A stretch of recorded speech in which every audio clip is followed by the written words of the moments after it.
Welcome to At the Table, where we are connecting entrepreneurs, discovering missions, and building communities with purpose, body, soul, mind, and business with Charlie and Heather, with Women in Leadership. Welcome back to At the Table with Women in Leadership. If you have not met them before, they've been on our podcast several times, and they just got home from one epic adventure. Sue Otten and her amazing daughter, Dr. Grejta Otten, are back with us today, and let's talk about this adventure you've been on. Sue? Well, if you haven't heard or haven't seen, we completed the Appalachian Trail, which is 2,194.3 miles from Maine, Mount Katahdin in Maine, to Springer Mountain in Georgia. And we walked the whole way. every step. Every step, every mile. Well, there were some points where you slithered too, like in rocks. And the big audacious goal was, why we have our Team Fox shirts on, yes, is, to raise money for Parkinson's disease research. And we're probably early in the podcast to announce it, but we have hit our $75,000 goal. Which is not to say we can't do more. Originally, our goal was $50,000, and we achieved that about a month before we finished. So it's like, hey, we can do more. And it's just amazing to us that in the last month, we raised another $25,000. So that is totally cool. Totally cool. That is totally cool. Yeah, and we did the whole trail in honor of my dad, her husband, who was diagnosed with Parkinson's in his early 50s. So super young, he was our inspiration for it all, and it was amazing, and we're glad to be home. Yes. Yeah. One of my favorite things about your guys' YouTube channel and how you guys put the videos together is Ron's dad jokes. Oh my God. At the end. Had me cracking up pretty good, and my son, who loves these kinds of jokes, thought they were hilarious. So you can classic dad jokes. Classic dad jokes. They're awesome and amazing. Yeah, it's fun, and we've had a lot of people comment that they like them too, and it's a way that they can, share our story with their kids and talk about doing good and empower the community. So it really worked out well. It was Greta's idea, a way to keep Ron involved with what we were doing while we were gone, because he stayed home in Minnesota, and we didn't see him for 154 days while we were on trail. Tried to FaceTime when we could get connection, but there's not a lot of cellular connection along the trail, so that was hard too, just to keep in touch. And really impossible to sit in on business meetings or help make decisions. So he was flying solo for 5.5 months, which, we could not have done the trail without him supporting us in that way. And also shout out to our son and his wife, our daughter-in-law. She's a school teacher, so had the summer months off and babysat our sweet dog, Eve, who's a crazy nut. And then Garrett stepped in once in a while and did some dad jokes.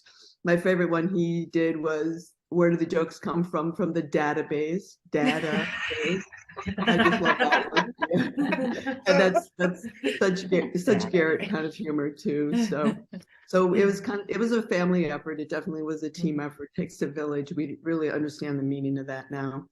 And so yeah, we did it. We our goal was to finish the trail, to be home by Christmas, and raise the $75,000 for Parkinson's disease research. And Team Fox, Michael J. Fox Foundation, is to work with. We've been in contact. It's been great, really great. Oh, that's awesome. So you started in Maine, and we were talking a little bit about your least favorite state and maybe your favorite state. Oh, that's hard. I think we both have the same probably least favorite state, but just because of the terrain, not at all because of the people. The people more than made up for it, but least favorite as far as the terrain goes was Pennsylvania. Every single step is on a rock. That's not a joke, not an exaggeration. Pointy rock. And they're all pointing the wrong way. We Straight up. joke that people would go out in the middle of the night and turn the rocks like wrong side up. So the pointy part is what you step on, not like the flat rock surface. It's crazy. But the views in Pennsylvania were amazing, but the terrain just. So least favorite Pennsylvania. I don't know what your favorite state was, but mine was probably Maine. Neither of us had ever been to Maine before. We had zero expectations. We didn't know what it was going to be like, and it was just so stunningly beautiful. And I don't know if either of you have ever been to a place in the United States where you go on top of a hill or top of a mountain and look out over the land and see absolutely zero pollution, no cars, no light, no noise, no other people, no roads, nothing for miles and miles. So that's what I love. It's beautiful. When I was in the Navy, that was actually one of my favorite parts of being underway is there's nothing in the middle of the ocean. There's nothing. And the stars are so bright, and there's photoluminescent plankton that light up as the ship goes through the water. It's super cool. Oh, that sounds amazing. Yeah, super cool. The nights without the moon were so dark, so dark, you know, and there were places where we'd be on top of a mountain and we could see like a housing development going up or condos being built on the side of the mountain, and that was kind of sad. I mean, we loved the wilderness and the beauty of God's creation, so it was stunningly beautiful. And Maine was also one of the, I think maybe the only state that had a tree line where you could get above tree line and really have very, very open, clear views.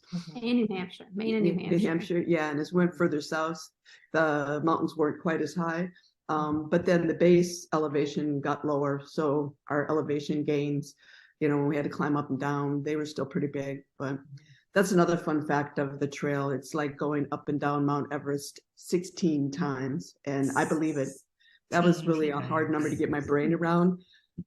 I totally believe it now. Well, in the videos, you guys would like point out, like, we're on this ridge over here and we're going to walk over here. Like, you're like, we're going to go down there. And I'm like, oh.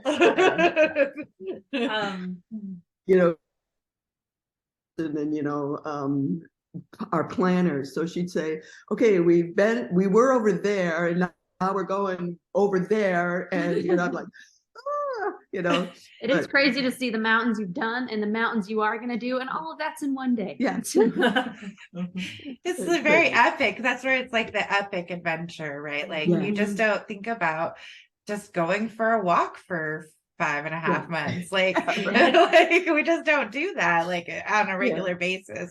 I was really excited because once I started watching your videos and you guys met some of the other through hikers that were doing videos, then my YouTube channel started to fill up with all these hiking videos. So now I'm like, this is kind of cool.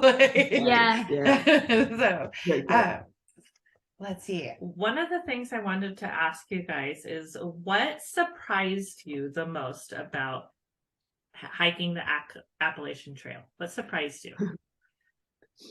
For me, and I think Mom would definitely agree, is something that we didn't even know existed in the hiking community, specifically on the Appalachian Trail, is this concept called trail angels. So people who are associated with the trail have a connection with the trail in one way or the other. Maybe they've hiked it before, maybe they just live by it and want to help. But these are people who genuinely want to help current hikers, either through hikers, so doing the whole trail, or section hikers, so just doing a little piece at a time. And they will open up their homes to these people who they don't even know. Allow you to take a shower, do laundry, and sleep in a bed. Oh my goodness, a real bed. Like, it's just amazing. And we actually tallied it up at the very end of our journey, and we stayed in the homes of 25 different people who we had never met before going on the trail. And they just want to help. They want nothing in return. They will not take money when you offer it. And they just want to help. And the kindness and community in the hiking world, specifically the AT, was a wonderful surprise. And we call it a beautiful mystery. Like, why are these people so nice? Why do they want to help us? It was crazy. It was amazing though. It was awesome. I mean, do you think it's because they've spent the time in the nature and they know, like, just the grounding that it provides for you, so they know, like, Yeah, there's either people that have hiked it themselves or have a family member that hiked, or they're doing it in honor of a family member that maybe has Parkinson's.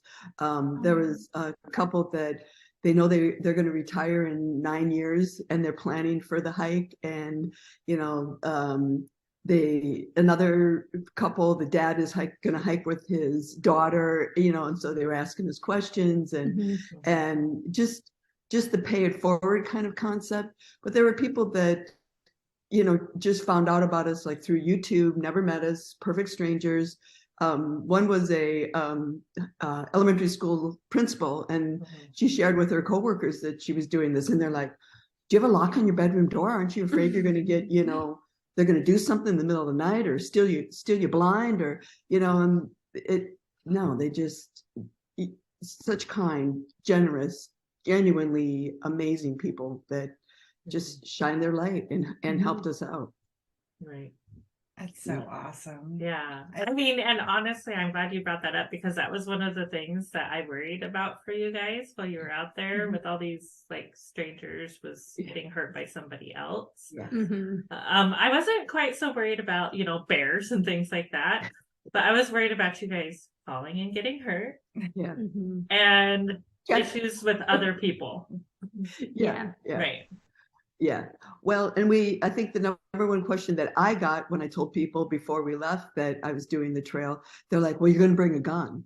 And like, no, we're going to bring bear spray, and it, first of all, a gun's illegal in a lot of places along the trail and very discouraged in all states along the trail. Right. And you're not really supposed to cross state lines without proper license. There's licenses and stuff for this thing. Yeah. And that's one thing about the trail. We really wanted to simplify. So that wasn't an option. And, bear spray is a pretty good deterrent for humans too.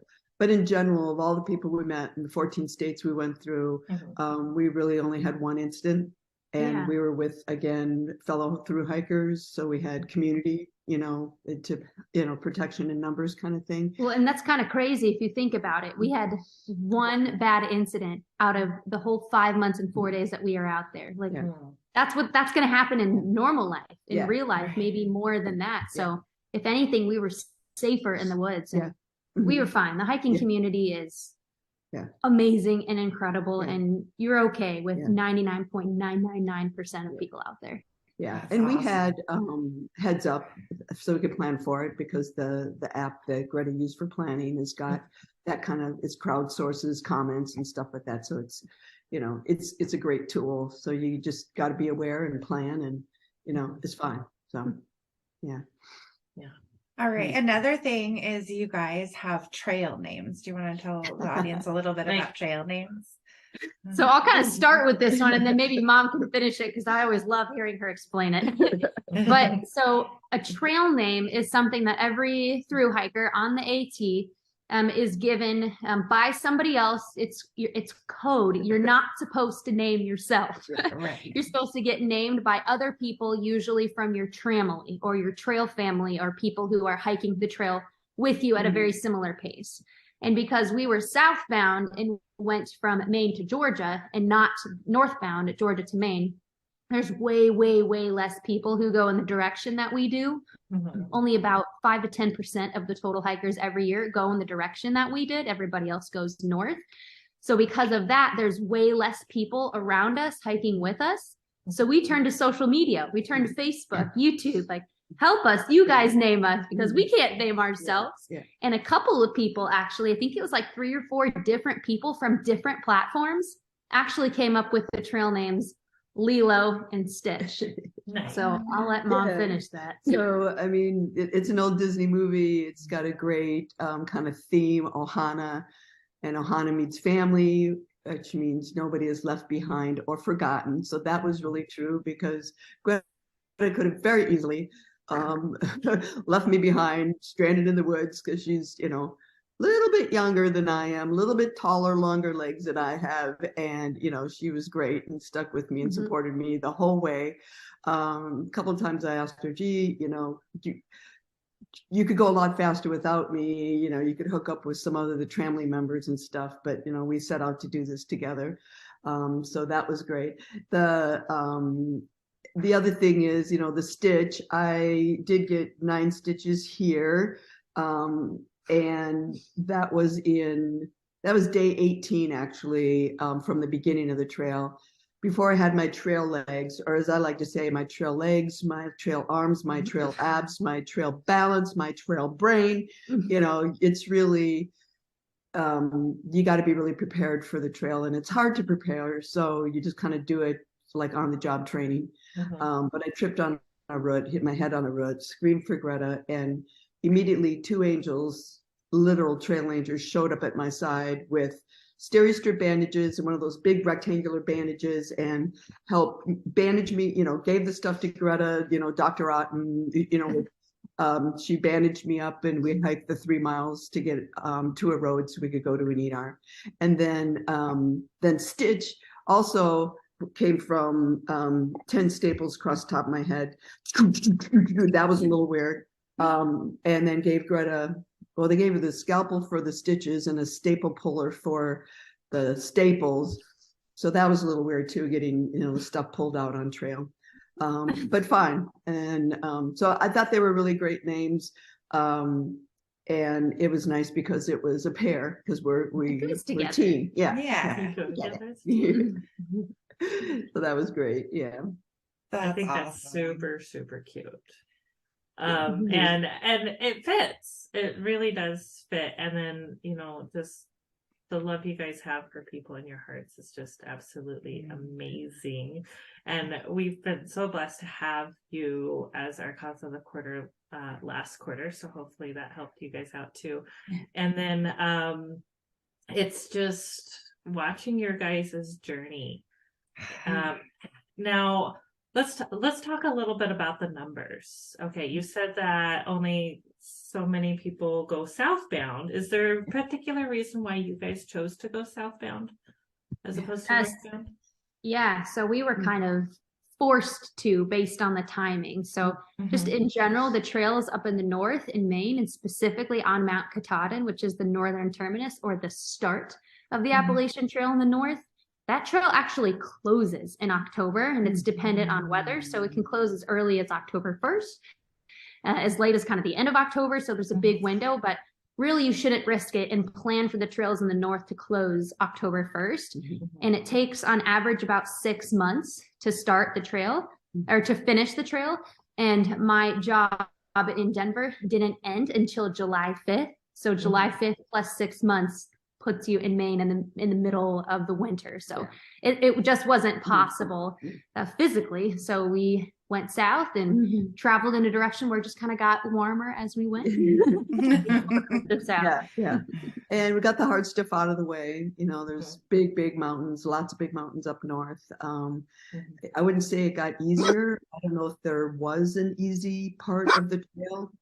You know, maybe the steps at Amicalola Falls, you know, were a little bit easier, but you know, a lot of people also start south so they can build up their trail legs and stuff like that, going north. But we like to say we got the hard stuff out of the way first. So it was great.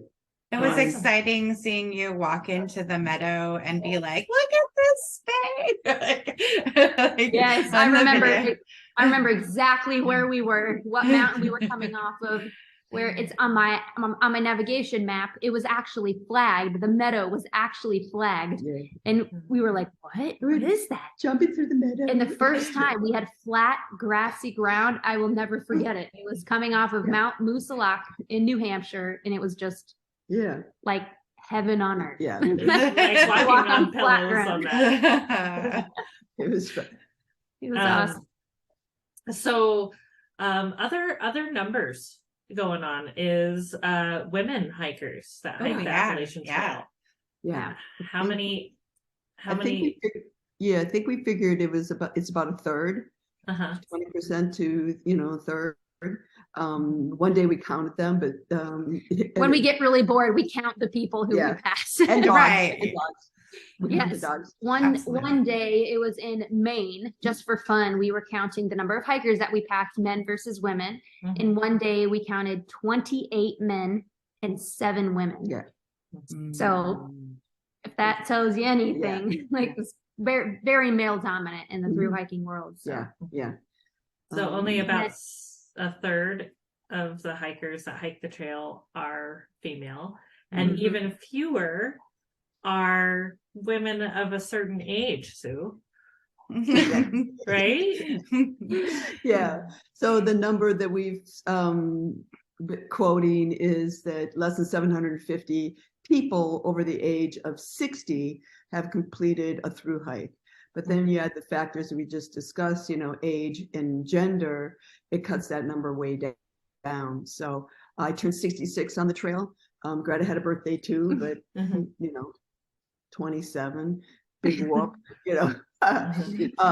so yeah, I don't know what the real number would be, the number of women that have over 66, that have completed the trail, but I got, it's definitely less than 750. So, that was part of the experience and kind of the specialness, I guess, of our hike too. Yeah, it's very few, and just in general for healthy, able-bodied people, and just taking the whole population into account for people that start the trail, 1 in 5 actually finish. So only 20% of all people who start the trail actually finish. So to say that she defied the odds is an understatement. And your determination, you're like, the people with Parkinson's, like they face it every day. You're like, no, I'm just going to keep going, whatever the challenge is. Like I felt like that was like immersive into like any sort of chronic illness or something. Like you just have to keep going, like no matter what the odds are, like you do what you got to do. I mean, you guys had COVID, you got to go to the police station. I mean, there's like all sorts of adventures, like emergency rooms. Those are horrible to watch, but you were like, okay, I was grateful that you like held back some of the video, like I saw you guys did that, right? Like, okay, where are they? What's going on? Like we're sitting on our edge of our seat here at home waiting. But I was grateful that we could see, that you made it through, that you were healthy still, that, and you could have quit. You could have quit when things got scary, when you had to get staples in your head or stitches or whatever, because that's scary when that happens. And you could have quit, but you didn't. You kept going every day, one foot in front of the other. You both kept going. And that's just incredible. When she was in the ER for the second time, so after she got the stitches here and she was in for the staples on top of her head, we had a pretty serious conversation that night, because that was we weren't even halfway yet. We weren't even halfway done, and she was already in the ER twice. And we knew it would be foolish to keep going, changing nothing and expecting things to change. Right. So isn't that the definition of being a fool? So, I mean, we had a pretty serious talk. I said, Mom, what do you want to do? It's okay if you want to quit. If you have already inspired so many people, you've already made it over 1,000 miles. Like, what do you want to do, Mom? And she said, absolutely not. I'm not quitting. I'm going to keep going, and we're going to adapt. So the very next day we went out and she bought a helmet. We went to a sporting goods store and she bought a helmet, and my dad, being a hockey family from Minnesota, he wanted my mom to wear a full like face cage. Protect that beautiful face. That would be a little much. It was really heavy for her, but she got a helmet. She wore a helmet, and it actually protected her from at least one ER visit. There's a massive dent from a fall that she had on one of the sides. The visor of the helmet came off, but she was okay. So the change that we made was correct. And just like all of us in life, things will get hard. You will have ginormous setbacks, but how are you going to adapt? How are you going to change to, so you can be successful in life and push through those hard times? I love that too, because it's like, you fool me once, shame on you, right? You fool me twice, shame on me. So here we go. The first time I fall, that's like, okay, I'm just getting my bearings. Second time, you're like, okay, now what do I got to do different? Right? Like that's awesome, because that third time could have been really awful. Really, really awful without the safety gear, right? Like that's why that's so amazing. Like I feel like that's a huge blessing and a huge lesson to pay attention to those things in life that are egging at you, right? Oh yeah. Well, and it was great because the community was really engaged, and some people would say, oh, you should just get off the trail, and someone would say, it's your decision, be safe, and oh, I'm glad you got the helmet, or things like that. Some people said, oh, trendsetter, you're gonna set a a new thing for people on the trail, because I think the trail is amazing, and you don't have to do the whole thing at once, but you do have to be safe. So there's lots of people that do sections, maybe go out for a weekend, maybe you take a week off of work, go with family. It's a great opportunity for people of all ages, and the amount of time you can spend on it is really a personal choice. So it doesn't mean you have to do 154 days on the trail. You can take your time and do it. One hiker we met, it was 26 years, I think. His trail name was 26, and we met him in northern Maine, and he was going to finish his section hike of the Appalachian Trail after he had been doing it for 26 years. Wow. So it's like, that's tenacity. Like That's awesome. That's awesome. I am so incredibly proud of you guys and everything that you achieved, raising money for the Fox Foundation. And I understand that it is not too late to donate. No, we were able to keep the donation page open after the first of the year, because we still have videos to post. We got special permission from Team Fox. They closed all of their donation pages at midnight of December 31st, but we contacted them and they said, okay, we'll keep it open for another couple of months. So it will be open for a long time yet. Oh, cool. So we can finish watching the journey. Yes. So then the challenge is to donate. I'm going to challenge everybody to donate 1 penny for every mile on the trail, which again, Sue and Greta, is what? 2,194.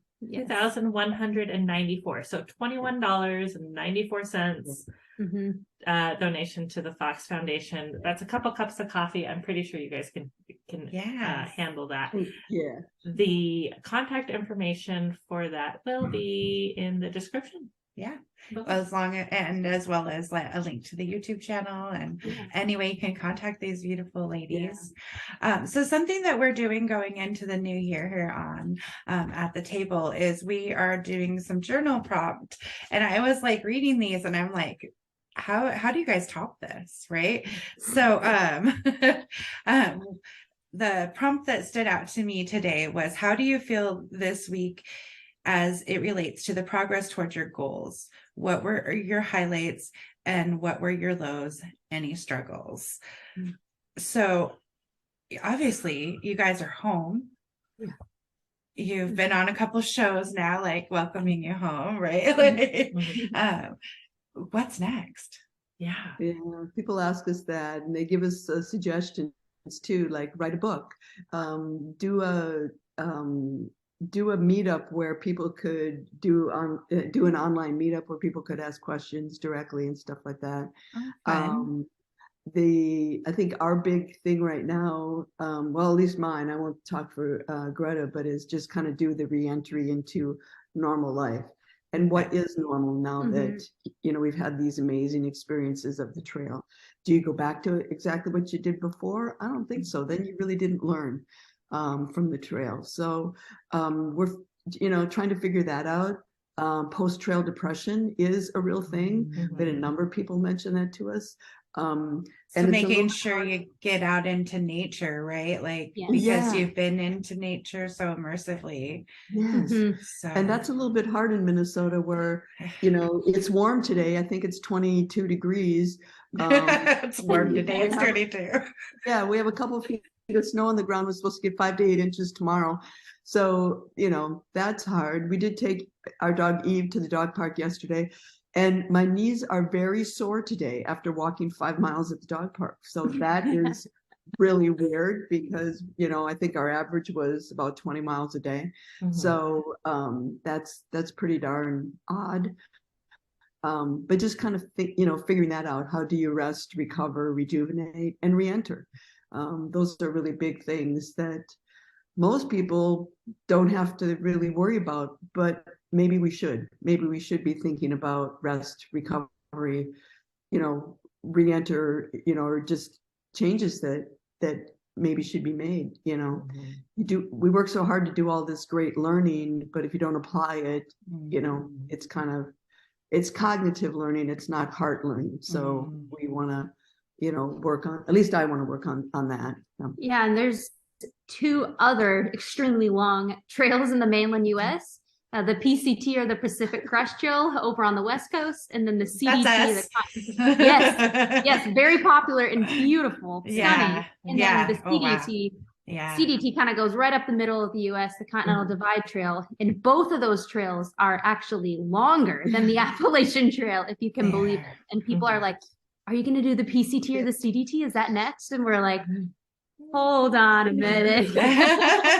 You don't So have wait the a itch sec. just right now, right? Yeah, so I mean, it'd be awesome to do those trails, but it's also pretty difficult to pause your life for kind of 5 or 6 months. So never say never type thing. Like, we definitely have the outdoor through hiker bug. We caught it. We loved our experience, but like Mom said, for right now, we're going to focus on transitioning back to new life. Yeah. I'm starting a brand new job in the next few weeks. And also, like she said, it would be foolish to kind of go back to life the way you were living before. Like, how has the trail changed you, kind of thing? And for me, I think it would be crazy talk to completely miss the lessons that we learned on trail. And for me, that was the kindness and generosity that people showed us on trail. So starting my new life at my new job, like, I'm going to try to just be that nicer person, go the extra mile for people, actually have a conversation with somebody, and don't just say, "Hey, how are you?" Yeah. Be like, "Hey, how are you doing today?" Yeah. Like,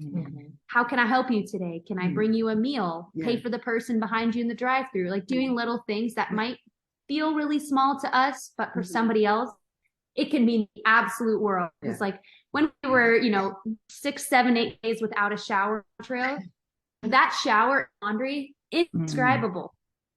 It's things you don't even think about in real life, but something that could feel so small to somebody else for helping you out, but is just meant to that person receiving it. So doing small acts of kindness, small acts of good every day goes a really long way. Yeah, I think that's a really important lesson. As a family, after Christmas, we went and saw the new Avatar movie, and in there they talk about, "I see you." And that's kind of their way of saying, "I love you." And I think that's part of what we're talking about too, is to really see people. The person behind you in the grocery line, are they having a bad day? Is the checkout clerk having a bad day? Can you make eye contact and say, "Gee, thank you very much. I appreciate it. Have a great day." It's just, I think we rush through life too fast. COVID taught us to social distance. That doesn't mean to emotionally distance yourself. There's things you can do that light up people's lives. Absolutely. Oh, I just We wanna give couldn't get you through both without a you hug. crying. I love you so much. Started, almost made it. Oh, Yeah. we just love your guys' heart and your love for people, and how it was just reflected back to you over your journey through the trail is just a testament to who you are as humans and amazing women. And we are blessed to call you friends. So thank you for being our friends and for joining us again for today's podcast. We honestly could not keep doing the work that we do without people like you in our lives. Thank you so much. Well, we feel the same. Thank you for supporting us, and you guys have been there since before we even started. So thank you, and it's been wonderful to talk with you guys beginning, middle, and now end. So thank you to you guys as well. We are so incredibly proud of you both. Yeah. Incredibly proud of you. Thank both. you. We love you. And for our listeners, just get in contact with these two ladies. They're amazing. And donate. Do to- something, pay it forward Do the today. things, That's yeah. And make a donation, $21.94. Yes.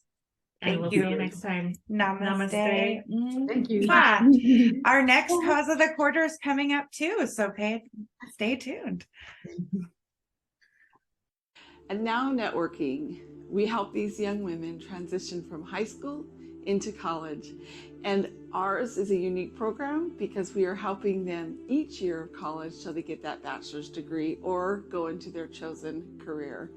And so that mentorship goes on through college and actually after college, because what we have is we have 2 phases in our program.